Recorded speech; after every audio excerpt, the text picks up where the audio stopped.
അങ്ങനെ നമ്മൾ ഭയപ്പെട്ട ആ ദിവസം വന്നെത്തിയിരിക്കുന്നു. ഒരു വെള്ളിക്കാട്ട സ്പേസ് ഷിപ്പ് നമ്മുടെ ഭൂമിയുടെ മുകളിൽ അങ്ങനെ നിന്ന് കറങ്ങുവാണ്. അതെ, നമ്മൾ കാലാകാലങ്ങളായി കാത്തിരുന്ന ഏലിയൻസ് ഒടുവിൽ നമ്മളെ തേടിയെത്തിയിരിക്കുന്നു. ഹാപ്പി ആയില്ലേ? ഇനിയാണ് പ്രധാനപ്പെട്ട ചോദ്യം, അവർ നമ്മളെ അറ്റാക്ക് ചെയ്യുമോ? സത്യസന്ധമായിട്ട് പറഞ്ഞാൽ നമുക്കറിയില്ല. We have absolutely no idea. നമുക്ക് നമ്മളെ അല്ലാതെ ഇന്റലിജന്റ് ആയ വേറൊരു സ്പീഷീസിനെയും അറിയില്ലല്ലോ. സോ നമുക്ക് നമ്മളെ തന്നെ ഒന്ന് പഠിക്കാൻ ശ്രമിക്കാം. മനുഷ്യ ചരിത്രത്തിൽ എപ്പോഴെല്ലാം അഡ്വാൻസ്ഡ് ആയ ഒരു സമൂഹം അത്ര അഡ്വാൻസ്ഡ് അല്ലാത്ത ഒരു സമൂഹത്തെ നേരിട്ടിട്ടുണ്ടോ അപ്പോഴെല്ലാം അത് അത്ര നല്ല രീതിയിലല്ല അവസാനിച്ചത്. സാമ്രാജ്യങ്ങൾ, കൊച്ചു കൊച്ചു രാജ്യങ്ങളെ യുദ്ധം ചെയ്ത് കീഴടക്കി വലിയ വലിയ രാജ്യങ്ങൾ ചെറിയ ചെറിയ രാജ്യങ്ങളെ കോളനികളാക്കി വെച്ചു. ഇതൊക്കെ നമ്മൾ പഠിച്ചിട്ടുണ്ട്. ആളുകൾ അടിമകളാക്കി ജോലി ചെയ്യിച്ചു, അവരുടെ സ്ഥലം മോഷ്ടിച്ചു, മറ്റ് റിസോഴ്സുകൾ മോഷ്ടിച്ചു. സോ ഇന്റലിജന്റ് ആയ നമ്മൾ ഇങ്ങനെയാണെങ്കിൽ ഈ വരുന്ന ഇന്റലിജന്റ് ആയവന്മാർ ഇങ്ങനെയൊക്കെ തന്നെ ആയിരിക്കാൻ സാധ്യതയില്ലേ? ഉണ്ട്, നല്ല സാധ്യതയുണ്ട്. പക്ഷെ ഉറപ്പിക്കാൻ വരട്ടെ, മനുഷ്യന്റെ ചരിത്രം അവിടെ കൊണ്ട് തീരുന്നില്ലല്ലോ. ശരിയാണ്, ഒരു നീണ്ട കാലം മനുഷ്യരെ അടിമകളാക്കിയും രാജ്യങ്ങളെ കോളനികളാക്കിയും വെച്ചുള്ള ചരിത്രമാണ് നമുക്കുള്ളത്. അന്നൊന്നും ഇത് തെറ്റാണെന്ന് നമ്മളോട് പറയാൻ ആരും ഉണ്ടായിരുന്നില്ല. കാരണം അങ്ങനെയാണെന്ന് ലോകം വർക്ക് ചെയ്തിരുന്നത്. പക്ഷേ ഇപ്പം അതാണോ സ്ഥിതി? നൂറ്റാണ്ടുകൾ കഴിഞ്ഞു, യുദ്ധം ഇപ്പോഴും നടക്കുന്നുണ്ട്, ഇല്ലാന്നല്ല. ആളുകൾ ഇപ്പോഴും അതിൻ്റെ പേരിൽ ദുരിതം അനുഭവിക്കുന്നുമുണ്ട്.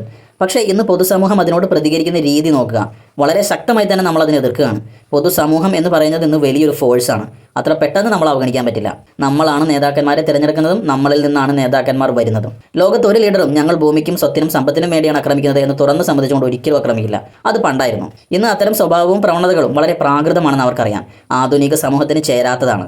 അതുകൊണ്ട് തന്നെ ഇന്ന് യുദ്ധത്തിന് പോകുന്നത് ഞങ്ങൾ ആ രാജ്യത്ത് സമാധാനം സ്ഥാപിക്കാൻ പോവുകയാണെന്ന് പറഞ്ഞിട്ടാണ്. അല്ലെങ്കിൽ മറ്റെന്തെങ്കിലും സെക്യൂരിറ്റി പ്രശ്നമോ മറ്റെന്തെങ്കിലും സെൽഫ് ഡിഫൻസിൻ്റെയൊക്കെ പേര് പറഞ്ഞ് അതിൻ്റെയൊക്കെ മറവിലാണ് ഇന്ന് ഇവർ യുദ്ധം ചെയ്യുന്നത്. ലോക നേതാക്കൾ തങ്ങളുടെ യുദ്ധങ്ങളെ ജസ്റ്റിഫൈ ചെയ്യാനാണ് ശ്രമിക്കുന്നത്. അതിനെയും പൊതുസമൂഹം ശക്തമായി വിമർശിക്കുന്നു എന്നുള്ളതാണ് പോയിന്റ്. അതായത് കുറച്ച് നൂറ്റാണ്ടുകൾ കൊണ്ട് നമ്മൾ പുരോഗമിച്ചത് ടെക്നോളജിക്കലി മാത്രമല്ല, മാനസികമായി കൂടിയാണ് നമ്മൾ പുരോഗമിച്ചത്.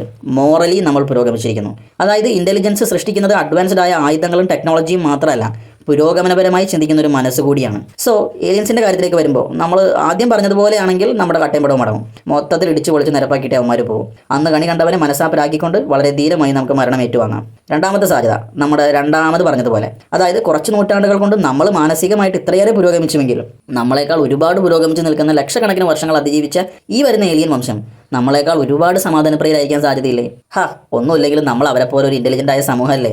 അതിന്റെ മര്യാദ അവന്മാർ നമ്മളോട് കാണിക്കാതിരിക്കുമോ? അവരിവിടെ വന്നത് നമ്മളെ കണ്ടൊരു കപ്പ് കാപ്പി കുടിക്കാനും പരിചയപ്പെടാനും ഒക്കെ ആയിരിക്കും. എന്തിനെങ്ങനെ പേടിക്കുന്നത്?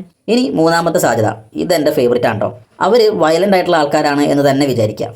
അവരെന്തിനു നമ്മൾ അറ്റാക്ക് ചെയ്യണം? യുദ്ധം എന്ന് പറയുന്നത് തന്നെ ചിലവുള്ളൊരു കാര്യമാണ്. എന്തോരം എനർജിയാണ് വേണ്ടത്. ഇത്ര എനർജി ചിലവാക്കി നക്ഷത്രങ്ങളും ഗാലക്സികളും നിറഞ്ഞൊരു മഹാസമുദ്രം നീന്തി കടന്ന് ഭൂമിയിലെത്താൻ മാത്രം ശക്തരായ അവർ, അവരുടെ കയ്യിലില്ലാത്ത എന്ത് റിസോഴ്സും മണ്ണാങ്കട്ടിയാണ് നമ്മുടെ കയ്യിലിരിക്കുന്നത്. അതിൻ്റെ പേരിൽ എന്തിനാണ് അവർ നമ്മളെ അറ്റാക്ക് ചെയ്യുന്നത്? ഈ പറയുന്ന സ്വർണ്ണവും ഇരുമ്പും എനർജിയും ഒക്കെ അവന്മാർക്ക് വരുന്ന വഴിക്ക് വല്ല ഉൽക്കയെന്നോ അല്ലെങ്കിൽ വല്ല നക്ഷത്രത്തിൻ്റെ ഉള്ളിൽ നിന്നോ ഒക്കെ ഊറ്റിയെടുക്കാവുന്നേ ഉള്ളൂ.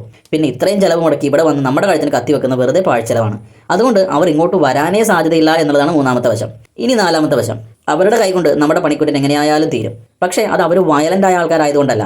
അവരൊന്നും ചെയ്യാതെ തന്നെ അവരുടെ നിലനിൽപ്പ് നമ്മുടെ നിലനിൽപ്പിന് ഭീഷണിയാകുമ്പോഴാണ് നമ്മളില്ലാതാകുന്നത്. നമ്മുടെ കാര്യം നോക്കുക. കാടുകൾ വെട്ടിത്തെളിച്ച് നമ്മൾ നഗരങ്ങൾ പണിയുന്നു. നമ്മുടെ വികസനത്തിൻ്റെ ഫലമായിട്ട് പുഴകളും നദികളും കടലുകളും ചീത്തയാകുന്നു. അതായത് നമ്മളൊന്നും ചിന്തിക്കാതെയും നമ്മൾ മനഃപൂർവ്വം ഒന്നും ചെയ്യാതെയും തന്നെ നമ്മുടെ പ്രവൃത്തികൾ കൊണ്ട് ഒരുപാട് ജീവജാലങ്ങൾ ഭൂമിയിൽ നിന്ന് അപ്രത്യക്ഷമായി. ഈ ഡോഡോ പക്ഷിയൊക്കെ പോലെ. നമ്മൾ എന്ത് ചെയ്തിട്ടാണെന്ന് ചോദിച്ചാൽ നമ്മൾ ഒരു ദിവസം വെളുപ്പാങ്കാലത്ത് എഴുന്നേറ്റ് ഡോഡോ പക്ഷിയായിട്ട് യുദ്ധം ചെയ്തുകൊണ്ടല്ല അവർ അന്യം നിന്നുപോയത്. നമ്മുടെ സാധാരണ പ്രവൃത്തികളും നമ്മുടെ സാധാരണ നിലനിൽപ്പുമാണ് അവർക്ക് ഭീഷണിയായിട്ട് മാറിയത്.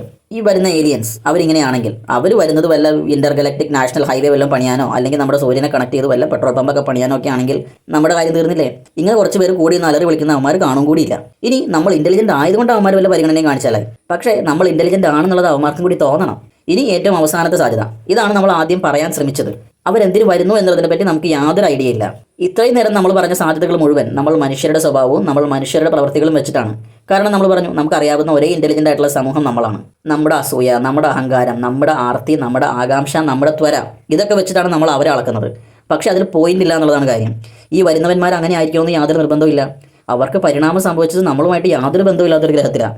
അവരുടെ ചരിത്രവും ഭൂമിശാസ്ത്രവും ബയോളജിയും ഒക്കെ വ്യത്യാസം ഉണ്ടാവും. നമ്മൾ കൊണ്ട് നടക്കുന്ന പണം, നമ്മുടെ നിയമങ്ങൾ, നമ്മുടെ രാജ്യങ്ങൾ എന്ന് പറഞ്ഞ കൺസെപ്റ്റ്, ഇത്തരം ആശയങ്ങളൊന്നും തന്നെ ആയിരിക്കില്ല അവരുടേത്. നമുക്ക് വളരെ നിസ്സാരമെന്ന് തോന്നുന്ന എന്തെങ്കിലുമൊക്കെ ആയിരിക്കും ചിലപ്പോൾ അവർക്ക് വേണ്ടത്. വല്ല സർബത്തോ ലഡുവോ മുട്ടുസൂചിയോ ഇതൊക്കെ അന്വേഷിച്ചായിരിക്കും അവർ വരുന്നത്. അപ്പോൾ ചോദിക്കുന്നത് എന്താ ലഡു സർബത്തും നാരങ്ങയൊക്കെ അവിടെ കിട്ടാത്ത സാധനമാണോ എന്ന്. അതാണ് പറഞ്ഞത്. അവർ എന്താണ് അവർക്ക് വേണ്ടതെന്ന് നമുക്കറിയില്ല. പേഴ്സണലി ഞാൻ വിശ്വസിക്കുന്നത് അങ്ങനെ കുറച്ച് ആൾക്കാർ, അഡ്വാൻസ്ഡ് ആയ ആൾക്കാർ എവിടെയെങ്കിലും ഉണ്ടെങ്കിൽ അവരിങ്ങോട്ട് വരികയാണെങ്കിൽ അവർ സമാധാനപ്രിയരായിരിക്കുന്നത് തന്നെയാണ്. കാരണം നമ്മളെപ്പോലെയുള്ള ആളുകളാണ് അവരെങ്കിൽ, അതായത് നമ്മളെപ്പോലെ അങ്ങോട്ടും ഇങ്ങോട്ടും യുദ്ധം ചെയ്ത് വയലൻ്റ് ആയിട്ട് അവരവരുടെ അന്തരീക്ഷത്തിൽ ജീവിക്കുന്ന നമ്മളും അവരും എത്ര നാൾ നമ്മുടെ അന്തരീക്ഷത്തിൽ നമുക്ക് സർവൈവ് ചെയ്യാൻ പറ്റും? ഒരുപാട് നാൾ നമുക്കങ്ങനെ ജീവിക്കാൻ പറ്റുമെന്ന് നിങ്ങൾക്ക് തോന്നുന്നുണ്ടോ?